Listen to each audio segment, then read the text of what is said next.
우리에게 주신 하나님 말씀은 마태복음 21장 1절로 11절 말씀입니다.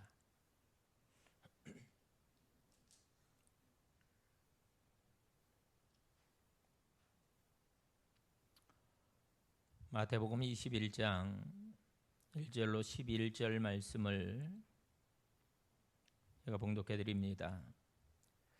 그들이 예루살렘에 가까이 가서 감난산 벳박에 이르렀을 때 예수께서 두 제자를 보내시며 이르시되 너희는 맞은편 마을로 가라. 그리하면 곧 매인 나귀와 나귀 새끼가 함께 있는 것을 보리니 풀어 내게로 끌고 오라.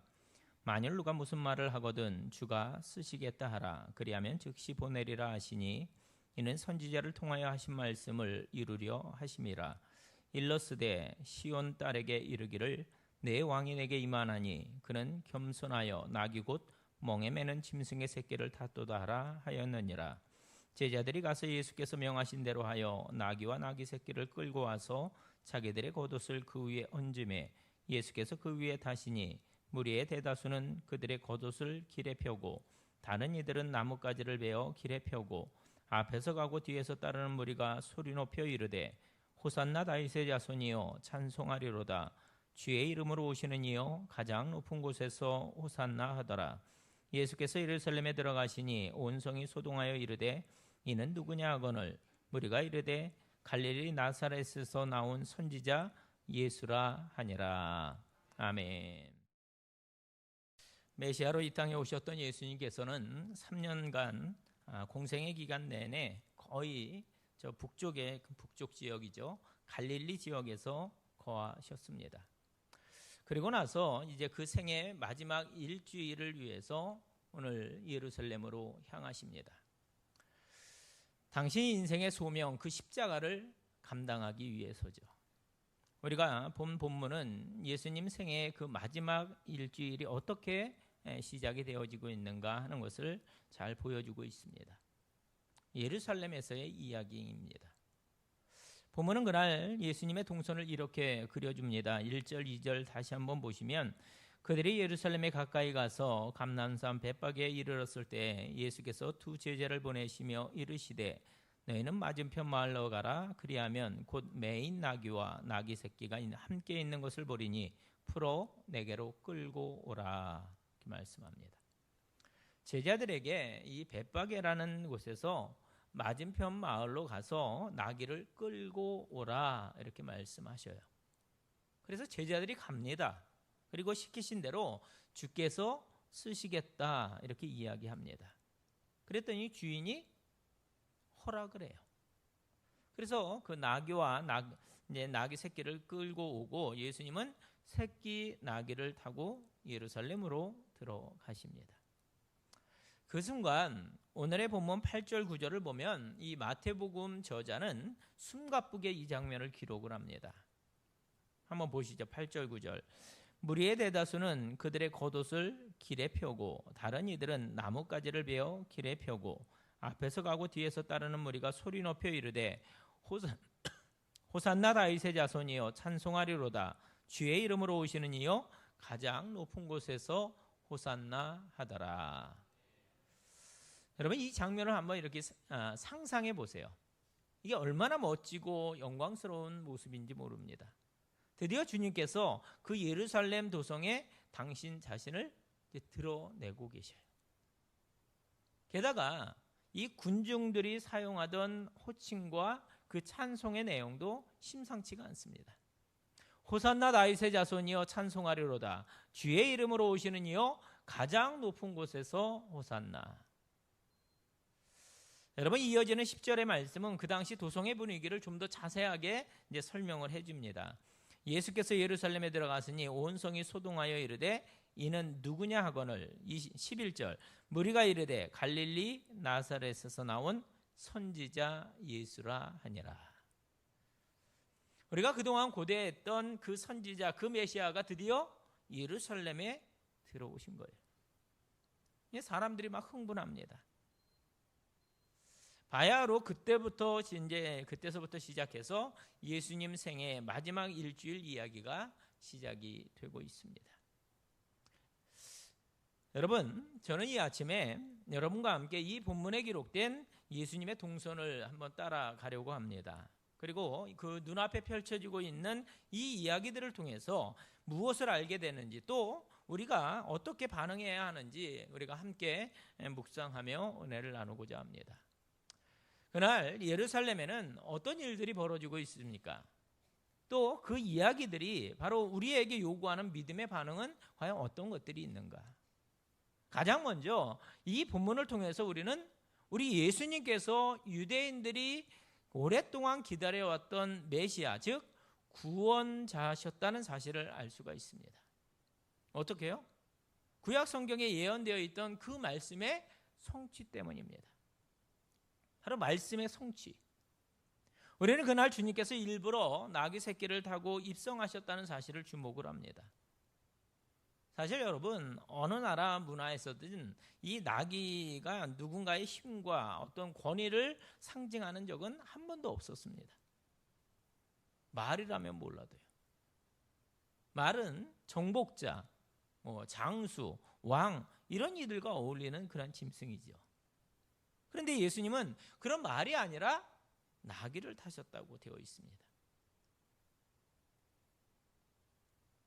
생긴 것도 좀 어정쩡하게 생겼고, 도무지 전쟁터에 데리고 나갈 수 없이 좀 땅땅하고 좀 우습게 생긴 그런 짐승이 바로 나귀입니다. 키도 작고 다리도 짧아요. 그리고 이 나귀는 전혀 빠르지가 않습니다. 그래서 나귀를 타고 싸우느니 차라리 내가 뛰어다니면서 싸우는 게 훨씬 더 수월해 보입니다. 그래서 나귀는 이렇게 짐을 나르는 운반용 도구로 사용되어지지 절대로 나귀를 통해서 상대를 위협하거나 어떤 권위를 나타내거나 하는 그런 짐승이 절대 아니라는 거예요. 그런데 뜻밖에도 그날 모든 유대인이 기대하고 주목하고 있던 그 자리에 우리 주님께서 나귀, 그것도 새끼 나귀를 타고 그 성으로 들어가십니다. 이게 도대체 뭐냐는 거죠. 우리 예수님의 의도가 무엇이었을까? 여러분, 그 당시 사람들은 잘 몰랐습니다. 하지만 나중에 그들이 구약 성경을 읽다가 그 이유를 알게 되죠. 그 예수님이 바로 저들이 그토록 기다리고 기다렸던 메시아였다라는 사실을 말입니다. 스가랴 9장 9절 말씀은 이 이야기를 아주 정확히 예언을 하고 있습니다. 한번 보시죠. 시온에 따라 크게 기뻐할지어다. 예루살렘에 따라 즐거이 부를지어다. 보라, 내 왕이 내게 임하시나니 그는 공의로우시며 구원을 베푸시며 겸손하여서 나귀를 타시나니 나귀의 작은 것 곧 나귀 새끼니라. 여러분, 이 이야기가 예수님이 이 땅에 오시기 500년 전에 이미 주어졌던 예언이다라는 사실을 여러분 아십니까? 그래서 우리는 알게 되는 거죠. 그분이 바로 성경에 예언되어 있던 평화의 왕, 이스라엘의 구원자 메시아였다는 것을 말입니다. 또 한 가지는 우리가 본문을 통해서 알게 되는 것, 그것은 그 메시아가 고난의 종으로 오셨다는 사실입니다. 그분은 칼과 창으로 원수를 정복하며 다가온 그런 메시아가 아니라 오히려 원수의 칼과 창에 찔려 죽는 고난의 메시아였다라는 거죠. 그 증거가 바로 오늘부터 시작되는 일주일간의 그 고난의 행적입니다. 주님은 사람 위에 절대 군림하지 않으십니다.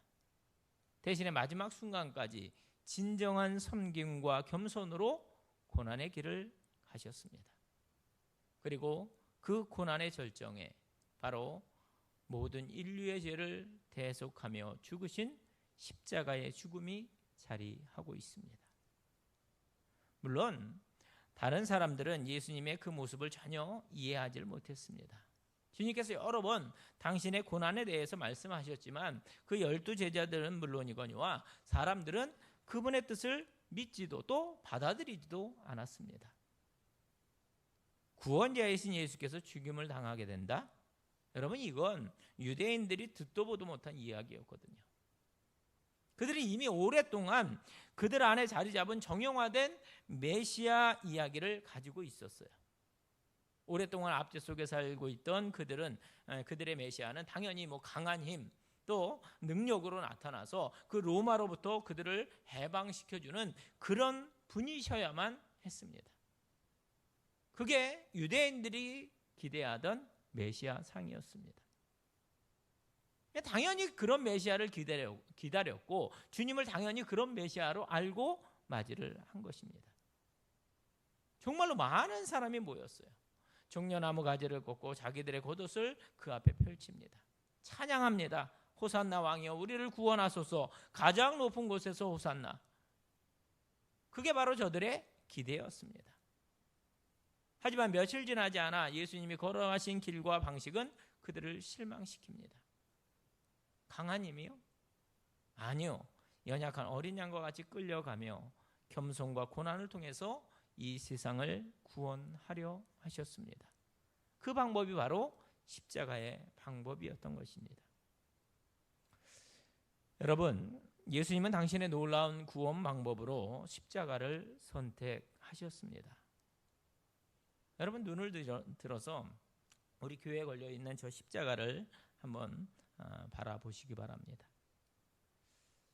교회 강단 그리고 십자가 목걸이를 하는 분들도 참 많이 있습니다. 우리 주변에 많은 것들에 이 십자가의 이미지가 자리합니다. 도대체 왜 십자가일까? 우리에게 너무 친숙한 십자가지만 여러분 그 십자가가 사실은 사람을 죽이는 끔찍한 사형틀이었다는 것을 누구나 다 알고 있습니다. 여러분 다른 곳에서 택함받은 상징들을 보십시오. 유대인들은요 자기들을 상징하기 위해서 다윗의 별, 그 멋진 상징을 사용을 했습니다. 불교는요 아름다운 연꽃을 선택을 했습니다. 그런데 우리는 왜 하필이면 그렇게 무시무시한 사람을 죽이는 사형틀을 우리 기독교의 이미지로 선택한 것이냐? 이유는 한 가지입니다. 그것은 그 십자가에서 주님께서 우리를 구원하기 위해서 유일하게 택하신 하나님의 방법이 이루어졌기 때문에 그렇습니다. 물론 세상 사람들은 이 십자가를 미련하다 이렇게 이야기합니다. 하지만 구원을 얻은 우리에게는 하나님의 능력이 되는 줄로 믿습니다. 우리는 그 십자가를 바라보면서 하나님의 능력과 진리를 보게 됩니다.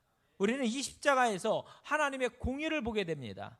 우리는 이 십자가에서 감당할 수 없는 하나님의 사랑을 보게 됩니다. 예수님의 희생도 보게 됩니다. 십자가에서 우리는 예수 그리스도의 은혜와 우리의 죄 문제가 해결되는 것을 봅니다. 우리는 이 십자가를 통해서 어떻게 죄인 된 내가 하나님께 용납되어서 구원의 은혜를 입게 되었는지를 알게 되어집니다. 하나님이 세상을 이처럼 사랑하사 독생자를 주셨으니. 여러분 요한복음 3장 16절의 말씀을 우리는 다 알고 다 외우고 있습니다. 그런데 이 십자가 앞에서 이 말씀을 되뇌어 보세요. 어마어마한 신기로 다가옵니다. 하나님이요 똑똑한 사람, 잘난 사람, 죄 안 짓는 자를 이처럼 사랑하사 독생자를 주셨으니 이게 아니었습니다. 하나님이 유명한 사람을, 하나님이 공부 많이 한 사람을, 하나님이 돈 많은 사람을, 하나님이 신앙생활 평균 90점 이상의 사람을 이처럼 사랑하사 그러지 않으셨습니다. 그냥 이 세상을 다 사랑하셨다라고 말하고 있습니다. 그분의 사랑은 온 세상을 품을 수 있을 만큼, 우리 모두를 품을 수 있을 만큼 넓다는 사실을 우리는 꼭 기억해야 할 것입니다. 그게 바로 하나님의 사랑입니다. 우리 하나님은 넉넉한 당신의 품 안에 우리를 품어주십니다. 하나님의 세상을 이처럼 사랑하사. 그래서 우리는 이를 은혜라고 부르는 것입니다.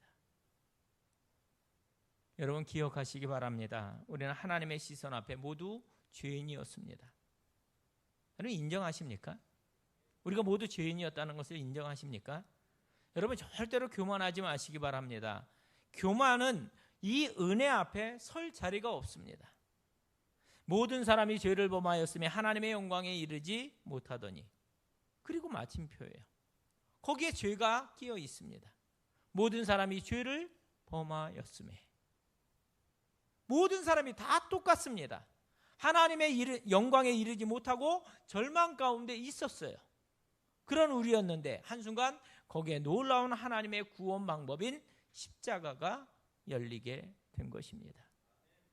그러므로 종려주일 아침 예수님의 예루살렘에 입성하신 그 장면에서 우리 분명히 기억하기를 원합니다. 주님은 나를 위해 이 땅에 오신 구원자이십니다. 주님은 고난의 종으로 오셨습니다. 그리고 그 십자가만이 하나님이 우리의 구원을 위해 택하신 유일한 구원 방법입니다. 자, 오늘 설교의 두 번째 포인트는, 자, 그렇다면 그 장면을 바라보면서 우리가 어떻게 반응해야 하겠느냐는 겁니다. 오늘 본문 마태복음 21장의 말씀을 대하면서 우리가 행해야 할 일은 과연 무엇일까?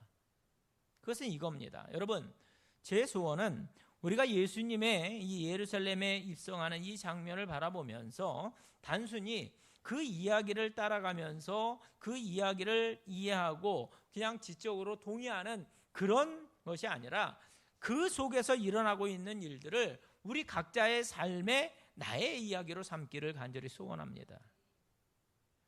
우리 주님의 입성을, 그 예루살렘 입성을 2000년 전에 있었던 그 이야기로 끝내면 안 된다라는 겁니다. 그걸 오히려 오늘 내 삶에 실제적으로 이루는 일로 만들고자 노력하자라는 거죠. 어떻게 해요? 우선 우리가 그날 예루살렘이 되기로 하겠습니다. 그래서 주님을 내게로 입성하시도록 주님을 초대하고 싶습니다. 주님이 십자가를 지시기 위해서 예루살렘에 입성하신 이 본 사건이 오늘 내 삶에도 동일하게 일어나게 하여 주시옵소서. 오늘 주님, 오늘 제 삶에 다시금 입성하여 주시옵소서. 주님, 오늘 저희 가정에 다시금 주인으로 자리하여 주시옵소서. 우리 용인제일교회에 입성하여 주시옵소서. 그렇게 간구할 때, 간절히 구할 때 오늘 우리들의 인생 안으로 주님 들어와 주실 줄로 믿습니다. 또 한 가지, 주님의 성 예루살렘 성 입성을 준비하기 위해서 우리가 할 일이 있는데, 그것은 그날 그 사람들처럼 주님의 들어오심을 정말로 고대하며 기대하며 나아가고 경배하자는 것입니다.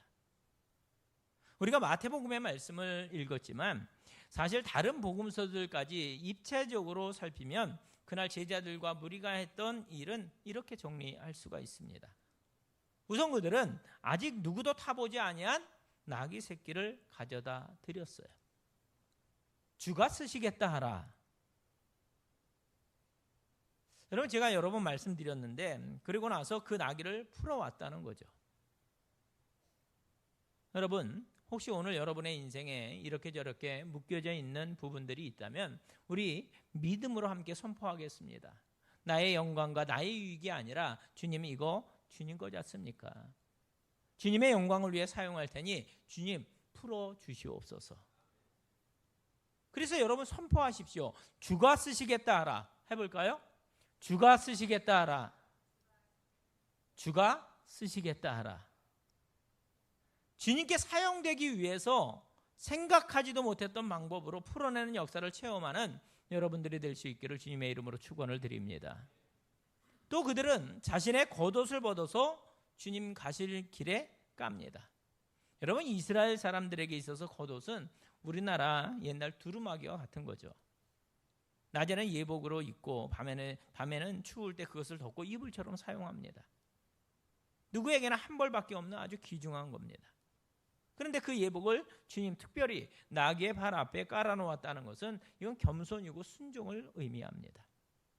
또 그들은 종려나무 가지를 흔들고 찬송합니다. 호산나 찬송하리로다 주의 이름으로 오시는 이여. 여러분, 우리가 주님을 기쁨으로 맞이하는 저 무리와 함께 설 수 있기를 바랍니다. 우리 주님을 다시금 왕으로 맞이하자는 거예요. 찬양하자는 겁니다. 그분을 선포하자는 겁니다. 바라기는 이 고난주간을 보내며 그날 백성들처럼 그분의 은혜를 사모하고 또 겸손하게 복종하고 기대하며 찬양함으로 주님의 그 십자가의 은혜와 기적을 온전히 체험케 되시기를 주님의 이름으로 축원합니다. 혹시 여러분 가운데 연약해진 분 계십니까? 여러분, 주님의 십자가로 나아오시기 바랍니다. 혹시 우리 가운데 영적으로 눌리신 분 계십니까? 십자가로 나오시기 바랍니다. 아무에게도 말 못할 원치 아니하는 죄악에 질질 끌려가는 분 계십니까? 십자가로 나오시기 바랍니다. 어려움의 사슬을 끊고 싶으신 분 계십니까? 바로 주님의 십자가로 나오시기 바랍니다. 놀라운 은혜를 주실 줄로 믿습니다. 여러분, 그날을 한번 생각해 보십시오. 수많은 무리가 예수님의 메시아됨을 기뻐하고 또 환호하고 찬송했습니다. 그런데 그 많은 사람의 거의 대부분 자기 중심적으로 행했던 것을 아십니까? 그들의 관심은 온통 메시아가 오셔서 자기들이 원하는 것을 해주기를 기대했습니다. 좀 더 구체적으로 그들은 예수님께서 놀라운 능력을 발휘하셔서 그 로마의 점령군들을 다 몰아내고 이스라엘의 전성기를 다시 회복시켜 주시기를 기대했습니다. 예수님 옆에 있던 12 제자들도 똑같은 걸 기대했거든요. 그러나 보세요. 그들의 바람과는 전혀 다른 일이 펼쳐집니다. 다시 말하면 그들이 원하는 것이 아니라 주님이 원하는 것이 이루어졌다는 사실입니다. 주님은 무기력하게 잡히셔서 모욕당하시고 매를 맞으셨어요. 침뱉음, 따기, 망치질, 십자가. 여러분, 하나하나 입에 담기에도 참 버거운 모든 일을 주님께서 묵묵히 담당하십니다. 그러니 사람들이 실망할 수밖에 없죠. 아니, 그들은 예수께서 자신들의 기대를 저버렸다는 이 사실로 인해서 화를 내며 닷새 만에 어떻게 합니까? 완전히 다른 사람들로 바뀝니다. 예수를 십자가에 못 박으라. 예수를 십자가에 못 박으라. 여러분, 그날 사람들은 메시아를 기다렸습니다. 알아보았고 환영했고 찬송까지 했습니다. 하지만 실제로 그들이 원했던 것은 그 메시아가 자기들이 원하는 것을 해주길 원했다는 것입니다. 그러나 여러분, 잊지 마십시오. 그것은 주님께서 그들을 위해 더 중요한 것, 가장 중요한 것을 주길 원하셨다라는 사실입니다. 여러분, 제가 드리는 말씀 이해하셨죠?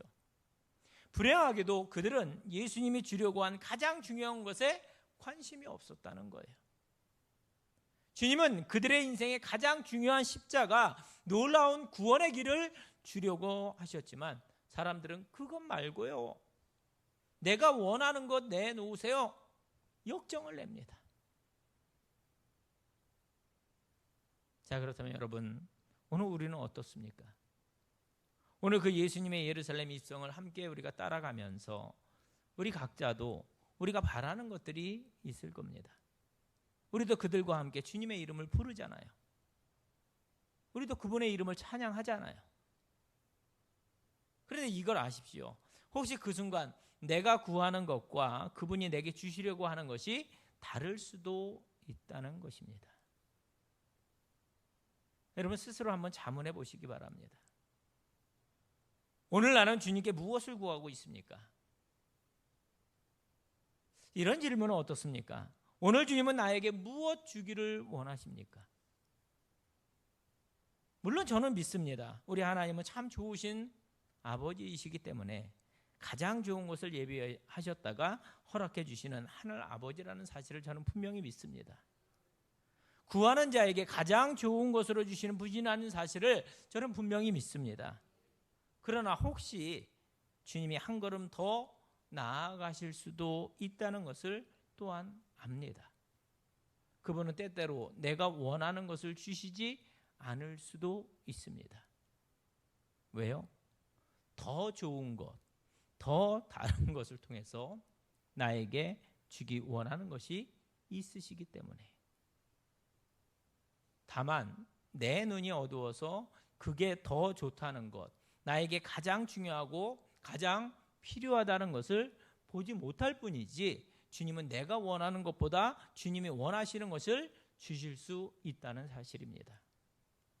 여러분, 그걸 인정하시는 성숙한 그리스도인들이 되시기 바랍니다. 우리는 분명히 이 말씀을 믿습니다. 로마서 8장 28절, 우리가 알거니와 하나님을 사랑하는 자 곧 그의 뜻대로 부르심을 입은 자들에게는 모든 것이 합력하여 선을 이루느니라. 여러분 믿으십니까? 그렇다면 우리가 해야 할 일은 자명한 거예요. 그것은 우리들의 눈이 열려 주의 기이한 뜻과 또 주께서 행하시는 놀라운 일을 보고 느끼고 그 은혜를 누리는 것입니다. 물론 우리가 기대함으로 우리의 필요를 함께 구하는 것이 맞지만 동시에 겸손함으로 주님께서 내게 다른 것을 주실 수 있다, 이 점을 기억하며 구할 수 있는 우리가 될 수 있길 바랍니다. 여러분, 우리는 미련해서 때때로 주님 그거 말고요, 그렇게 말할 때도 있습니다. 그러나 저는 믿습니다. 주님이 그걸 주시면서 나에게 가장 좋은 것으로 주신다는 사실을 압니다. 여러분, 눈을 더 크게 뜨시기 바랍니다. 그분께서 가장 선한 것들로 우리의 인생을 채워주실 줄로 믿습니다. 오늘 저는 이 고난주간 설교의 마지막 포인트를 우리 교회 성도들 중에 현재 고난의 한가운데를 통과하시는 분들을 위해서 말씀을 드리려고 합니다. 요즘 우리 교회 성도들 가운데 아니면 가족 중 누군가가 또는 본인의 건강 문제로 인해서 너무 힘들어하시는 그런 분들이 계십니다. 또 하시는 일들이 뜻대로 잘 진행되지 않아서 어려워하시는 분도 있는 줄 압니다. 또 영적으로 이런저런 이유로 신음하고 또 하나님에 대해서 삐지고 이런저런 상처 때문에 기쁨 없이 이 길을 가시는 분도 계실 줄 압니다. 참 공고하고 또 외로운 줄 알아요. 그런데 여러분, 그게 고난 아니겠습니까? 누가 그런 고난 좋아할 사람이 누가 있겠습니까? 그런데 분명한 것은 하나님은 종종 당신의 뜻 가운데 우리에게 그런 고난의 여정들을 허락하시더라는 것입니다. 그래서 몇 가지로 성경적인 해답을 찾아봅니다. 가장 먼저 하나님은 이 고난의 과정을 통해서 나를 당신께로 더 가까이 나아가기를 원하시는 걸 보게 됩니다. 여러분 믿으십니까? 어려움을 당하는 분들과 이렇게 대화를 하다 보면 이렇게 말씀하셔요. 목사님, 기도밖에 할 수 있는 일이 없네요. 아마 하나님이 우리로 더 매달리게 하시려고, 아마 하나님이 우리를 더 기도하게 하시려고 하는 것 같습니다. 정확히 맞습니다. 하나님은 당신의 인생, 당신의 섭리 가운데 우리들의 인생 속에 더 깊은 은혜를 주시려고 때로 고난을 허락하십니다. 그리고 그 여정 속에 우리를 당신께로 더 가까이 나아가도록 불러주십니다. 그래서 C.S. 루이스의 말처럼 고난은 우리들의 귀에 대고 말씀하신 하나님의 확성기다. 참 공감이 갑니다. 혹시 오늘 고난의 한가운데를 통과하고 계신다면 이 고난으로 인해서 그 고난 자체보다 더 중요한 하나님께로 더욱더 가까이 나아가게 되는 여러분들이 될 수 있기를 축복합니다. 또 한 가지, 하나님은 종종 이 고난을 통해서 우리를 성숙한 자리로 이끄시는 점도 함께 기억하길 원합니다. 하나님은 종종 우리의 신앙 인격을 연단하고 또 성숙시키기 위해서 고난이라는 선물을 주셔요. 이스라엘의 광야 시절에 하나님께서 성막을 지으라고 말씀하시면서 그곳에서 쓸 기구들도 지시를 하십니다. 그런데 성막에 쓸 기구들을 보면 다 시띠나무로 만들라고 하시는데 이게 조각목이거든요. 여러분, 시띠나무는 정말 볼품없는 나무예요. 제대로 꼿꼿이 자라는 나무가 없습니다. 다 뒤틀려서 자란 그런 나무들이거든요. 지금이야 이렇게 조경으로 이렇게 비틀어진 거, 이런 거 일부러 비틀기도 하고 분재도 만들고 그러지만 그 당시에는 정말 쓸모없는 그런 나무거든요. 그래서 그 나무는 웬만한 어떤 목재로 쓸 수가 없어요. 그런데 왜 하나님은 그 나무를 가지고 당신의 성막에 쓸 성구들을 만들려고 하셨는지 아십니까? 이유는 하나예요. 광야에서는 구할 수 있는 나무가 그 나무밖에 없기 때문에 그렇습니다. 다른 말로 하면 그 나무가 척박한 환경이지만 광야에서 끝까지 참고 견디고 살아남았더니 결국 하나님께서 그렇게 귀하게 사용하시더라는 거예요. 여러분, 이게 고난의 신비입니다. 또 한 가지는 하나님은 우리의 고난을 통해서 당신의 선한 뜻을 이루기도 하신다는 겁니다. 우리가 보지 못한 것들입니다. 로마서 8장 28절, 아까 우리가 함께 말씀을 나눴어요. 우리가 알거니와 하나님을 사랑하는 자 곧 그의 뜻대로 부르심을 입은 자들에게는 모든 것이 합력하여 선을 이루느니라. 여러분들 아멘 하셨고 지금도 아멘 하셨어요. 성경에 그런 사람들 가득 차 있습니다. 여러분, 하나님이 행하시는 일은 그 당시에 우리가 알 수 없습니다. 그러나 믿음의 싸움을 하는 거예요. 그 당시에는 모르지만 결국은 하나님의 손 아래에 있을 때 끝까지 믿음을 지키며 인내하면 결국 하나님의 역사 속에서 그 고난이 어떻게 존귀한 역사로 사용되어지는가 하는 것을 목도하고 체험하게 된다는 사실입니다. 종려주일 고난주간을 시작하는 아침에 예루살렘으로 입성하시는 그 주님의 동선을 보면서 우리는 깨닫게 됩니다. 주님은 바로 나를 위해 오신 구원자 메시아이십니다. 주님은 평화의 왕으로, 고난의 왕으로 우리에게 와 주셨습니다. 그리고 결국 당신의 십자가를 통해서 우리를 구원하셨습니다.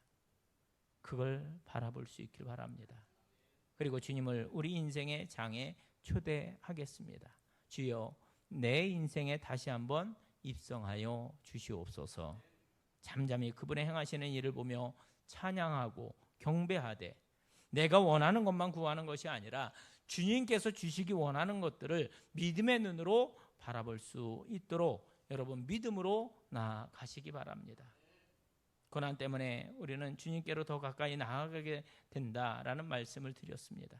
고난은 우리를 성숙하게 할 것입니다. 고난을 통해서 주님은 내가 미처 알지 못했던 주님의 선한 뜻을 이루어 내게 하실 것입니다. 고난은 우리를 더욱더 성숙한 그리스도인이 되게 할 겁니다. 그 놀라운 일을 함께 체험하고 간증하고 증거하는 우리 성도 여러분들이 다 될 수 있기를 주님의 이름으로 축원을 드립니다.